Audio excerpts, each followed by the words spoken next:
अब भारत ने जो पाकिस्तान का मौक़िफ़ था उसको रद्द कर दिया है। भारत ने अपने रद्द-ए-अमल में जो बातें कहीं, बताइएगा, इस पर रोशनी डालिएगा कि क्या वो सब बातें अब हकीकत पर मबनी हैं? जहाँ तक भारत ने रद्द कर दी हमारी स्टेटमेंट, जो हमने कहा कि जी भारत इन्वॉल्व है पाकिस्तान में दहशतगर्दी के वाक़यात में। हिस्ट्री देखें, 1950 से ये स्टार्ट हुआ है, जब इंडिया और अफगानिस्तान का एक दोस्ती का पैक्ट हुआ था, और उसके बाद से उन्होंने पाकिस्तान को डिस्टेबलाइज करने की कोशिश की है। जाफर एक्सप्रेस हमले के बाद रेलवे की इंजीनियरिंग और तकनीकी टीमों ने मुतासरा मकाम का दौरा किया। खवारिज ने एक और आलम दीन को निशाना बना डाला है। पेशावर के नवाही इलाके में मस्जिद के बाहर धमाका हुआ। आलम दीन मुफ्ती मुनीर शाकिर शहीद हो गए, 3 अफराद जख्मी हो गए हैं। CCPO पेशावर के मुताबिक मुफ्ती मुनीर धमाके का हदफ थे।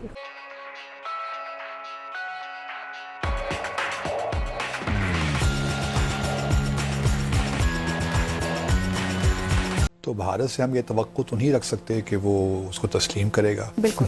तो उसने तो रद्द ही करना था। लेकिन दुख और एक किसी हद तक भारत का उनकी ये बात दुरुस्त है कि रादर दिन, एक तो कहते हैं ना पाकिस्तान हमको ब्लेम करता है, एक्यूज़ करता है कि हमारी इन्वॉल्वमेंट है, लेकिन साथ वो ये भी कहते हैं कि पाकिस्तान को बाहर दुनिया को ब्लेम करने की बजाय अपने अंदर झांकना चाहिए, अंदर देखना चाहिए। अंदर प्रॉब्लम्स हैं आपके डोमेस्टिक इश्यूज़ हैं जिसकी वजह से दहशतगर्दी होती है। सही। रादर दिन कि आप अपने हमसायों को ऑल द टाइम एक्यूज़ करें, आपके लिए बेहतर ये है कि आप जो आपके अंदर मसाइल हैं या जो खलजान किसी कैफियत है उसको आप दूर करें। इस बात पे तो मैं इत्तेफाक करता हूँ भारत की, और हमने गुज़श्ता रोज़ भी यही कहा था कि ये इसके 2 डायमेंशंस हैं, इंटरनल और एक्सटर्नल दोनों हैं। अब अगर भारत ये कहता है कि आप इनवर्ड ज़रा देखिए तो ठीक है, हमें इनवर्ड देखना चाहिए। जो हमारे चैलेंजेस हैं उनको हमें हल करना है, सियासी तौर पे भी हल करना है, मुआशी इक़्तिसादी एतबार से भी हल करना है। वो बातें भारत की एक जो आधा सच जिसे हम कहते हैं वो सच तो ठीक है, लेकिन भारत अपने आप को ये नहीं कह सकता कि हमारी इन्वॉल्वमेंट नहीं है। क्योंकि शवाहिद खुद बोल रहे हैं, हक़ाइक़ खुद बोल रहे हैं। हमारा नैरेटिव अगर कमज़ोर है, अगर हम दुनिया को कन्विंस नहीं कर पा रहे, तो इसका हरगिज़ ये मतलब नहीं है कि भारत का नैरेटिव ठीक है। क्योंकि अगर हमारा नैरेटिव नहीं बिक रहा तो उसमें कुछ और वेरिएबल्स भी शामिल हैं, जिसमें ऑब्वियसली भारत एक राइजिंग इकनॉमिक पावर है। दुनिया के इंटरेस्ट भारत से मुंसलिक हो गए हैं, इन्वेस्टमेंट के इश्यूज़ हैं, ट्रेड के इश्यूज़ हैं, जिसकी वजह से दुनिया नहीं चाहती कि भारत को अननेसेसरीली नाराज़ करें। फिर चीन का मामला है, वो एक ग्लोबल राइजिंग एक सुपर पावर बनने जा रहा है। भारत और अमेरिका के दरमियान एक स्ट्रेटेजिक ताल्लुकात बनने जा रहा है। अभी हाल ही में EU का एक बहुत बड़ा डेलीगेशन गया हुआ था भारत, वो वहाँ पे फ्री ट्रेड एग्रीमेंट की बातें कर रहे हैं। तो अगर भारत पाकिस्तान को सपोर्ट नहीं मिल रही अपने जो हमारा मौक़िफ़ है उस पर, तो उसमें वो हमारी शायद नाकामी है किसी हद तक।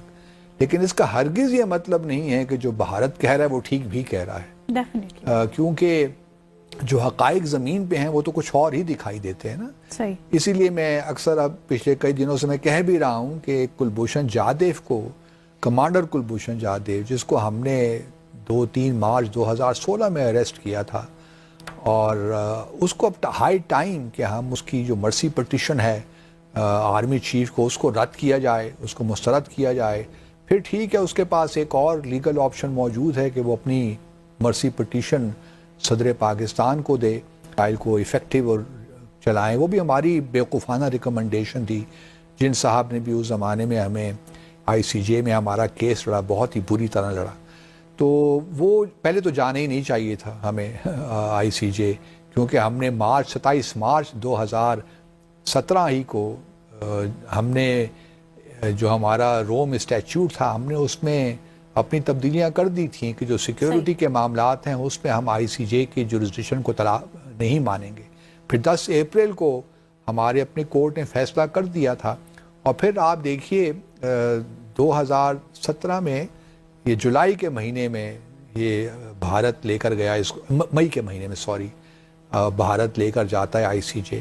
तो हमने मार्च में जो तब्दीलियां की थी तो उसको ही सामने रखते हुए हमारे पास ऑप्शन मौजूद था कि हम ICJ की जुरिस्डिक्शन इन मामलात में नहीं एक्सेप्ट करते, लेकिन हमने वो भी जल्दी में फैसले किए 2017 में, اور پھر 2019 جولائی میں فیصلہ بھی آ گیا ICJ کا.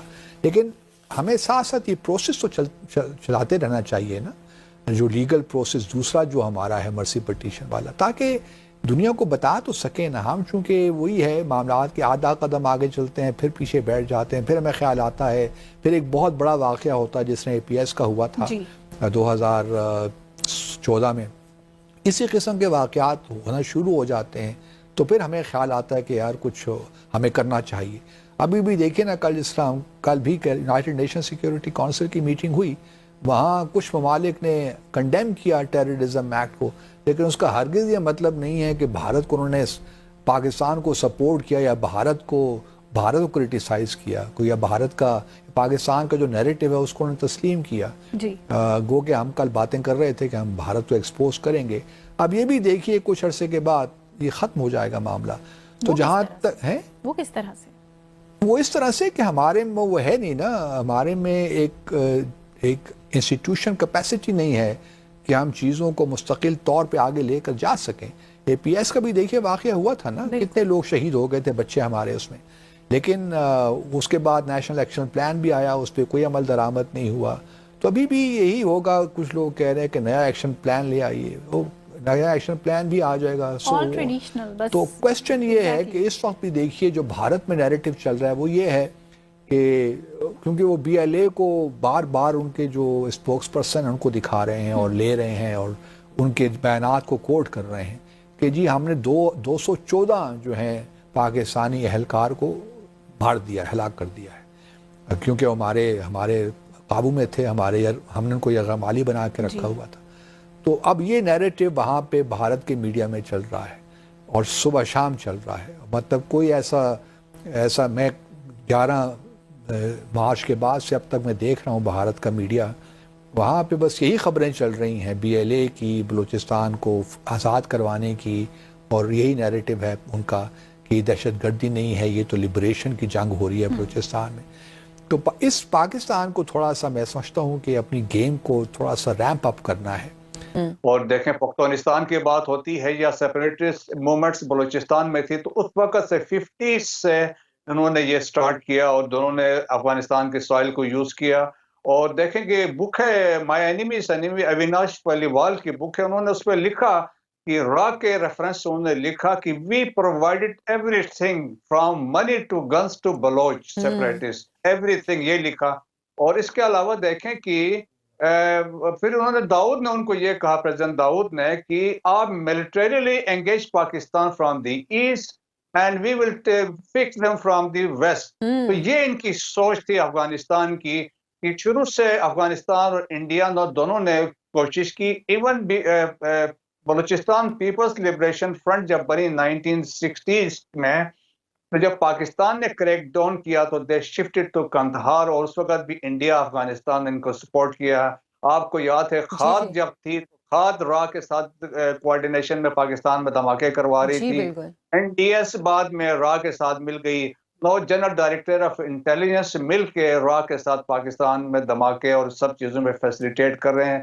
اشرف غنی اور کرزے کی جب حکومت تھی تو افغانستان میں 66 کیمپس تھے اگینسٹ پاکستان, جن کا اسپیسیفک تھا خیبر پختونخوا بھی فوکس میں تھا, اور اس کے علاوہ بلوچستان اور دین کراچی. اور دیکھیں 2018 میں انڈین را نے بلوچستان کابل میں ایک تنظیم بنائی جس میں بلوچ ٹیررسٹ آرگنائزیشن کو اس میں جمع کیا. اس میں BLA بھی شامل تھی, BLF بھی شامل تھی, BRA بھی شامل تھی.